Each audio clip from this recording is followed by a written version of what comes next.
Hello दोस्तों, veterans नमस्कार। मैं आपको बताना चाहूँगा कि जब से वेंकटाचलम ने डेलीगेट की लिस्ट देने से मना किया है, इसको ओपन लेटर लिखने की बाढ़ आ गई है। अब क्योंकि सारे लेटर मेरे पास आ रहे हैं, मैं इसका चैनल चला रहा हूँ और वो लेटर भी आ रहे हैं मेरे पास एडवोकेट कमल पाटनी के माध्यम से। अब उनको तो आप जानते ही हो, निडर और निर्भीक व्यक्ति है, कानून का जानकार है। अब भाई जब वो भेज रहे हैं उसको, तो इसका मतलब प्रॉपरली वो चीज़ सही है और इंटरप्रेटेड भी है। अब इतनी हिम्मत मेरी नहीं है कि कमल पाटनी जी भेजें और मैं उसको यहाँ नहीं डालूं। अब इन्हें इसका हिंदी भी कर दिया, फिर मैं हिंदी भी डालूंगा। और ये लेटर लिख रहा है, इनका ही कोई डेलीगेट है, APNTBEF KB रमन मूर्ति। ओपन लेटर लिखा, क्योंकि पहले तो लिखा था PR मेहता जी ने, उनको मना कर दिया, बड़ी तरीका से मना किया, बड़ी तरीका से मना किया। ये सोचा कि ये कोई समझ नहीं पाएगा जो मैं कुछ लिख रहा हूँ, अंदर की जो भावना चल रही, जो इंटेंशन चल रही है, समझ नहीं पाएंगे। भाई वेंकटाचलम दे दो यार डेलीगेट की लिस्ट, कौन सी परेशानी है, क्यों मुझे परेशान कर रहे हो? अब मुझे यदि लोग परेशान करेंगे बार बार भेज भेज करके, तो मैं तो अपना एग्जाम भी नहीं दे पा रहा हूँ। अब ये आ गया कमल पाटनी जी का, दोनों चीज़ भेज दिया उन्होंने, इंग्लिश भी भेज दिया और साथ में हिंदी करके भी भेज दी। अब लोगों को जानकारी तो होनी चाहिए ना, इसी को तो पारदर्शिता कहते हैं, इसी को न्याय कहते हैं, इसी को जस्टिस कहते हैं। इसी पर टिका हुआ है, इसी विश्वास पर टिका हुआ है सब कुछ। इस विश्वास को ही तोड़ दोगे तो कोई कहीं के नहीं रह जाओगे आप। मुझे ऐसा लगता है आपको डेलीगेट की लिस्ट सभी लोगों को सोशल मीडिया पर डाल देनी चाहिए, और नहीं तो आप मेरे पास भेज दो, मैं डाल देता हूँ यहाँ से कि भाई क्यों बदनाम करते हो वेंकटाचलम जी को, लिस्ट दे तो रहे, सबको लिस्ट मिल जाएगी। चलो जब तक आप नहीं दोगे तब तक हम वीडियो बनाते रहेंगे। अब मैं पढ़ देता हूँ, ये लेटर है रमन मूर्ति जी का, वो ये डेलीगेट हैं, ये APNTBEF। और साउथ से तो कईयों का आ ही गया है, आंध्र प्रदेश से आया हुआ है, कर्नाटक से आया हुआ है, बैंक ऑफ बड़ौदा का आया हुआ है, और सब लोग कह रहे हैं भैया दो लिस्ट दो भाई, कौन कौन है, हम कन्वेंसिंग करें, लोगों के संपर्क में आए। वोटिंग का मैटर है, वोटिंग तो ऐसी होती है, लोगों से संपर्क करके होता है। Open letter to the AIVEA general secretary, respected comrade CH Venkatachalam ji.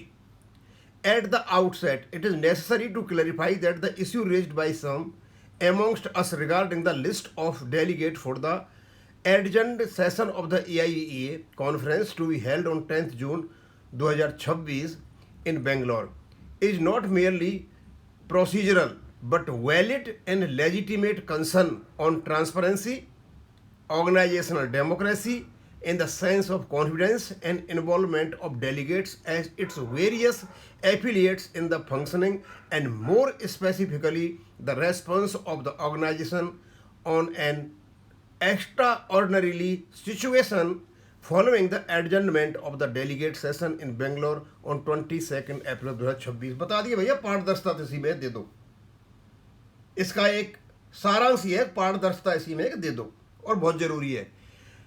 Your proposed stand is that the list has neither been declined nor refused. However, despite repeated requests from responsible quarters in active limbs of the organization, the information has still not been shared with such representatives and affiliates who are legitimately entitled to communicate with fellow delegates on organizational matters. In practice, continued withholding at the list create the same effect in mind। अब आप इसको दबा करके बैठे हो, या क्यों दबा करके बैठे हो समझ में नहीं आ रहा है। उसके बाद the purported justification cited regarding vitiated atmosphere, इन्होंने कहा था कि एटमॉस्फेयर दूषित हो गया है, and discussion on social media cannot become grounds and cannot become legitimate reason to restrict access to organizational information। भैया सोशल मीडिया बातें आ रही हैं और आपका जो क्या नाम है एटमॉस्फेयर दूषित हो गया है, तो ये कोई बहाना नहीं चलेगा, ये बहाना नहीं है कि आप मतलब लिस्ट को विथहेल्ड कर लो। In fact lack of transparency itself is contributing to confusion, speculation and mistrust among comrades across the country. Democratic functioning require openness, specifically during periods of organizational uncertainty। Clear बता दिया, ये जो कुछ भी आप कर रहे हो ना, ये आपको अलाउड नहीं है। It is also surprising that a basic organizational requirement, such as sharing the delegate list, now requires legal opinion and collective views. When delegates themselves constitute the supreme body of the organization, delegates are not perpetual wrongdoers or culprits to take a legal opinion upon them. They are not even outsiders but the elected representatives of the membership. Communication among delegates cannot be treated as an extraordinary और sensitive matter. बोला मैं अपने office beer से पूछूंगा, बोले हमारे जो delegate हैं भाई वो इलेक्टेड रिप्रेजेंटेटिव हैं, कोई कल्प्रेट नहीं है, उनसे पूछोगे आप, उनसे क्या पूछोगे? क्या अपने खिलाफ ही वो कराओगे आप? क्या उनके अपने खिलाफ ही इनको बताओगे भाई हमारे खिलाफ ही, मतलब क्या नाम नहीं देंगे लिस्ट को, ये करेंगे? डेलीगेट क्यों करेंगे इस काम को? बड़ी अच्छी तरीके से इन्हें लेटर पढ़ा हुआ है रामन मूर्ति। फिर कहता further the purported argument that there has been no precedent is not sufficient reason to avoid disclosure. Many situations presently confronting the organization are themselves unprecedented. In such circumstances, democratic conventions should be strengthened rather than restricted. As a delegate, I wish to place on record that the demand for the delegate list is neither personal nor factional. It is intended to facilitate healthy democratic consultation among delegates so that organization issue can be discussed constructively and resolved collectively.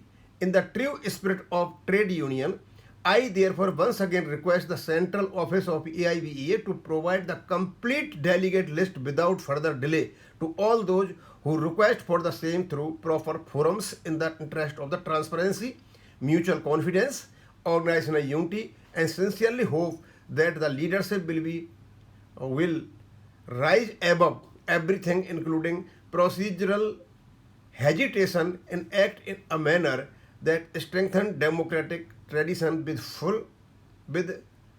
all India Bank Employees Association. With greetings, yours sincerely. और यह KB Raman मूर्ति साहब ने ये letter लिखा।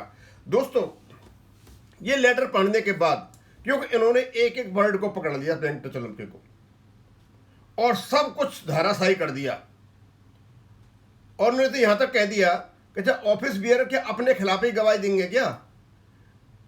और उन्होंने स्पष्ट कह दिया यदि आप चाहते हो कि लोकतांत्रिक मूल्यों का विश्वास बना रहे, आस्था बना रहे, पारदर्शिता हो, तो जितना जल्दी हो सके और जो भी लिस्ट मांग रहा है लिस्ट को आप उनको दीजिए।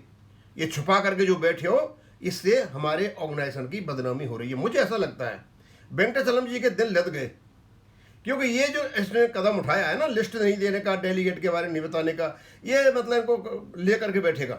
अदरवाइज बात तो ये होनी चाहिए थी, भैया लिस्ट मांगिए, लिस्ट लो, करो बात आप आराम से, आपका ऑर्गेनाइजेशन है, आप चलाओ। लेकिन इस पर ऐसे बैठ गया जैसे कहते हैं ना कुबेर के खजाने पर कोई सांप बैठ जाता है। ये कुबेर का खजाना है इसके लिए, और एक काले नाग की तरह इसमें बैठा हुआ है कि खजाना किसी को नहीं चला जाए। इनको कोई चिंता नहीं है लोकतांत्रिक मूल्य क्या होते हैं, पारदर्शिता क्या होती है, विश्वास क्या होता है, आपसी लेन देन क्या होता है, भाईचारा क्या होता है, सहभागिता क्या होती है, दूसरे कोऑपरेशन, कोई जरूरत नहीं है इनको कोऑपरेशन किसी चीज़ की।